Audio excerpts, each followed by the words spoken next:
guys? Anthony here, back at the Imagine Cup. I've got Jonathan here with me with Team Bonsai Lightning from France, and your game is Seed. Tell me a little bit about Seed. I'm getting kind of like a Cannibalti, Rayman-y sort of Bionic Commando thing. Yes, it was kind of one of our inspirations. So Seed is a mix of a platformer and runner game. So basically the character bounces from left to right, and you have to help it go through levels by putting either a jelly or a grapnel. So you just swipe your finger on the screen. It's very simple and intuitive, and we have this good flow in the levels. Okay. So when you're building something like a runner game or a game that uses a lot of physics, how did you kind of approach control? Tell me about how I'm going to do everything in Seed. Well, actually it was really hard to come up with good control because this gameplay is kind of new. We didn't have many things to look at to see, oh, this is good, we will do this. So we tried to work with the camera. The camera has a lot of work, and how you create the grapnel, how you create the jelly with your finger, how are you going to hide the screen when you play. So because I think we've seen, like you said, I think we've seen some of the individual bits of this before, the running, the grappling hook, dropping platforms. But you're right, I don't think I've ever seen them combined all into one thing. So tell me about how I'm going to keep track of everything I'm doing on the screen. Well, it's very simple because we try to have challenges that are combining those two mechanics, but not with too much thing on the screen. So you just have like to put one jelly, then the grapnel, then another thing, but not everything at the same time. And we try to combine those mechanics with level design features such as the wind. So it pushes Seed like upwards, and then the grapnel has a totally different meaning. You use it to change your direction, left, right. And tell me a little bit about the art style here. Well, our artist couldn't come here today, unfortunately, but we tried to have these painted textures. Everything is painted. It's we have no repetition of on the levels. So we try to have this very atmospheric, dreamy ambience because, yeah, we really wanted this poetic feeling.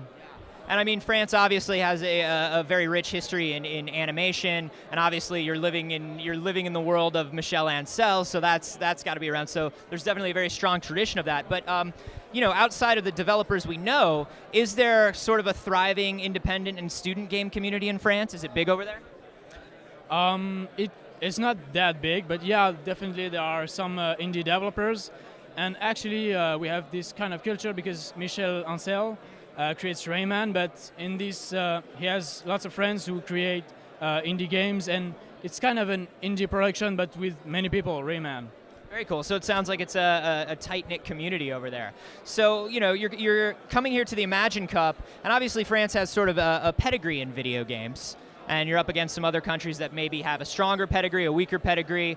What did it feel like to kind of come here and see what the rest of the world is doing?